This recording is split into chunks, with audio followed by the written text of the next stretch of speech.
Las leyes digamos, vinculadas a jóvenes que cometen delitos vigentes hasta la época de la dictadura era una ley del peronismo, del 1954, que en realidad era una ley general, una ley marco que tocaba toda la temática vinculada a la infancia y establecía la edad de punibilidad en los 16 años.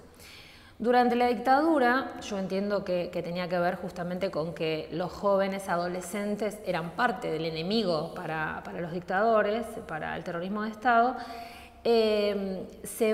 Digamos, hay una ley, también una ley marco, una de las primeras leyes que establece decretos leyes que dicta el gobierno de facto, que deroga gran parte del Código Penal y sus leyes complementarias, entre ellas esta que establecía la edad en 16 años de edad, la edad mínima de responsabilidad penal en los 16 años, y la baja a los 14 años. Entonces, en el año 80, un grupo es muy interesante todo ese proceso de reforma que da lugar a la 22278, porque un grupo de fiscales, de menores, de académicos, plantea que ya pasó lo peor de la persecución a los jóvenes y que entonces habría que sancionar una norma que regulara un poco mejor la situación de los adolescentes, los menores, y esa es la 22278 del año 80. En mayo del 83, prácticamente obviamente todo esto sin ninguna discusión más que en ese grupo de asesores y luego las tres fuerzas que integran la Comisión de Asesoramiento Legislativo, que era lo que funcionaba como poder, llamarlo de alguna manera, poder legislativo en ese momento, todo de facto. En mayo del 83, poco antes de la vuelta a la democracia, nuevamente se resuelve por un decreto elevar la edad de punibilidad nuevamente a los 16 años. Y es como está hasta ahora. Claro. Eso no se ha tocado hasta ahora. Es una ley que pasa por encima de muchos principios, incluso el principio de la familia. Creo que hoy entra en contradicción abierta con el Código Civil, que establece que al menor hay que escucharlo en toda circunstancia, etcétera, en toda cuestión de familia, etcétera. Bueno, si hay que escucharlo en cuestión de familia, hay que escucharlo más en una cuestión penal. Creo que al niño, al adolescente, hay que someterlo a un proceso penal con las mismas garantías que un adulto. Esto no significa que se le aplique la misma sanción, por supuesto, pero sí las garantías. Antes de aplicar una medida de institucionalización o cualquier medida que implique una limitación de derechos, es elemental que se pruebe si hizo algo que no debía hacer. Es decir, y eso tiene que ser con un proceso contradictorio. Es decir, el principio general es que alguien por el hecho de ser niño o adolescente no debe estar en una situación procesal peor que la que tiene un adulto. Y hoy está. El decreto ley 2278 tiene dos problemas gravísimos, a mi entender, que a mí me generaban como defensor un problema desde la disminución de la defensa de los adolescentes, un menoscabo al derecho de defensa, que tenía que ver con dos situaciones. La primera, respecto de las personas no punibles, es decir, niños menores a 16 años, que muchas veces me tocaba defenderlos y eran chicos que no estaban en condiciones de conocer, de exigibilidad del derecho, de conocer, de culpabilidad, de conocer por qué se estaban ahí sentados como imputados, porque no lo eran objetos de tutela de jueces que a través de este decreto los ponían a disposición penal y directamente eran institucionalizados, chicos de 10, 9, 12, 13, 14 y 15 años, que por aplicación inmediata de este decreto eran depositados en el sistema carcelario. Y la segunda cuestión tiene que ver con la aplicación de penas, sí, ahora, a niños punibles después de los 16.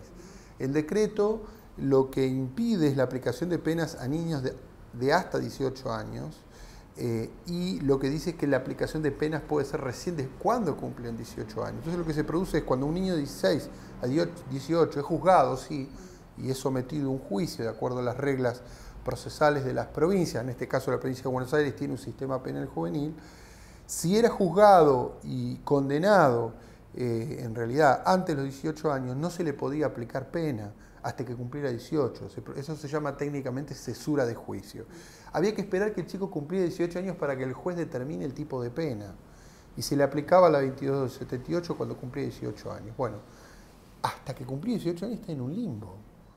Lo que dice la 2278, muy resumidamente, es que al momento de dictar una sentencia a una persona que tiene menos de 18 años, que tiene entre 16 y 18, o sea, 16 y 17, y comete un delito después de un año de tratamiento tutelar, los jueces pueden absolverlo, aplicarle la misma pena que a un adulto. Ese es un problema grave, porque todo el derecho internacional vinculado a los adolescentes, una de las cosas fundamentales que establece es que nunca la pena que se aplica a un adolescente puede ser igual que la que se aplica a un adulto. La 2278 lo prevé como una de las posibilidades. O bien aplicarle una pena atenuada, que es la pena prevista para la tentativa del delito de que se trate. Allá no se aplican a partir de 2005 penas de prisión perpetua. El problema es que no se aplican penas de prisión perpetua, pero se aplican penas altísimas, ¿no? 20, 25, 29 años recientemente en el caso del chico acusado del homicidio de Santiago Urbani. 29 años. Este decreto es tan perverso que le da un marco de discrecionalidad a los jueces de aplicar una pena de 30 años como aplicar una pena irrisoria. Los jueces siempre eligen la pena más gravosa y aplican penas por arriba de 20 años.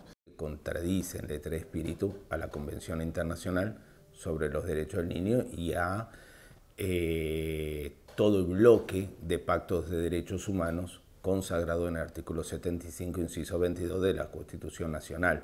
O sea que es terrible que en un país donde hay una supralegalidad, donde tenemos la Constitución, los pactos de derechos humanos, los tratados, es decir, una doble legalidad, todavía siga vigente un decreto ley de una dictadura militar que además del propio peso como decreto ley carece de legitimidad dado que contradice normas constitucionales. La ley habilita también las detenciones, si bien establece la edad de punibilidad en los 16 años, también habilita que por debajo de los 16 años, en casos graves o por situaciones de abandono, etc., es decir, tiene incorporada la ley de patronato porque ahí no se modificó. El encierro en institutos de menores o en cualquier lugar donde los chicos no puedan retirarse por sus propios medios es una privación de libertad, hay que tomarlo como privación de libertad. Digamos, el eufemismo instituto que quiere diferenciar el sistema carcelario es un eufemismo. Digo, los institutos son lugares de encierros con barrotes iguales. Digamos, uno compara Olmos con Almafuerte, que son los dos centros de detención, digamos, de niños y de adultos paradigmáticos de la provincia, son iguales. Hasta te diría que el Almafuerte es casi más gravoso que Olmos. Esa disposición tutelar a veces puede significar, por ejemplo, retirar de un hogar e internar en otro, retirar del hogar porque en ese hogar no están garantizados los derechos de ese adolescente o de ese niño o niña, e internarlo. El problema ahí es quién defiende los derechos de ese pibe o de esa piba, ¿no? Por ejemplo, está creada la figura del abogado del niño. Todavía no está creada, digamos, está creada formalmente, pero no está creado, no existe. Hay mucha diversidad de situaciones en las provincias, en las distintas jurisdicciones, en cuanto a si los chicos, sobre todo los menores de 16 años que no son punibles, tienen garantizados sus derechos cuando pasan por alguna situación de, bueno, esto que decíamos recién, ¿no? De abuso, de maltrato, de abandono, de situaciones económicas. Porque volvemos, en general todas estas situaciones tienen que ver con un problema económico, tienen que ver con un sector social determinado, ¿no? En otros sectores sociales se resuelve, no sé, un psicólogo con un tratamiento médico. Niño pobre, morochito, que no está escolarizado, que tiene una familia disfuncional, tiene más posibilidades de ir a un instituto de menores que un niño no tiene más posibilidades. El niño que a lo mejor comete un robo en un kiosco de Barrio Norte es una travesura que le será comunicada a su mamá y le dirán que no lo cometa nunca más. Hubo varios intentos de derogar la 2278 y sancionar un nuevo régimen penal juvenil. El que llegó, digamos, más lejos fue el que tuvo media sanción, digamos, el proyecto que tuvo media sanción en el Senado de la Nación entre julio y noviembre del año 2009. En julio se aprobó de forma general y en noviembre en particular. un régimen penal juvenil que bajaba la edad de punibilidad a 14 años. No debiera bajarse la edad. Yo creo que hay que trabajar muy seriamente con el tema de los chicos, fundamentalmente. Siempre me gusta mucho el fútbol y siempre pongo el ejemplo de que nosotros cuando vamos a ver un partido del fútbol, por lo general tratamos de llegar a horario, no entramos a los 15 minutos del segundo tiempo. El Estado en la vida de los pibes entra a los 15 minutos del segundo tiempo, es decir, cuando el pibe ya cometió el delito. Anteriormente nos olvidamos, o el Estado se olvida de mirar al chico cuando empieza con algunas carencias, cuando empieza a quedar afuera de la escuela, del sistema de salud, de la posibilidad de recreación. Nosotros nos oponemos a la baja de edad, bueno, en primer lugar porque planteamos justamente que el sistema penal es selectivo, estigmatizante, discriminatorio y busca a sus víctimas más débiles. Entonces nuestro planteo es, a esas víctimas más débiles, en lugar de ofrecerles como alternativa o como respuesta al sistema penal, cuando en el 90% de los casos o más son personas a las que el Estado con las que el Estado no ha cumplido sus obligaciones previas. Hay que detenerse en la idea de una ley de responsabilidad penal juvenil que fije una edad de punibilidad, que sea un criterio de política criminal nacional, pero a la vez establezca escalas penales razonables para que estas penas que utilizan los jueces equivalentes a perpetuas no existan más, prohíba la pena perpetua y fortalezca el derecho de defensa y el debido proceso. Digo, el decreto 2278 no establece garantía, lo establece la convención.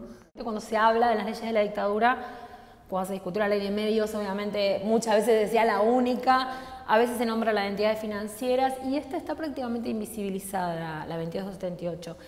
A mí me parece terrible que apliquemos un sistema penal a nuestros adolescentes a través de una ley firmada por Videla, Martínez de Oz, Rodríguez Varela. Y es un artefacto jurídico, no es un artefacto creado en una habitación cerrada por una serie de representantes de las 3 Fuerzas Armadas genocidas. Entonces, bueno, me parece que obviamente que es una deuda de la democracia como tantas otras.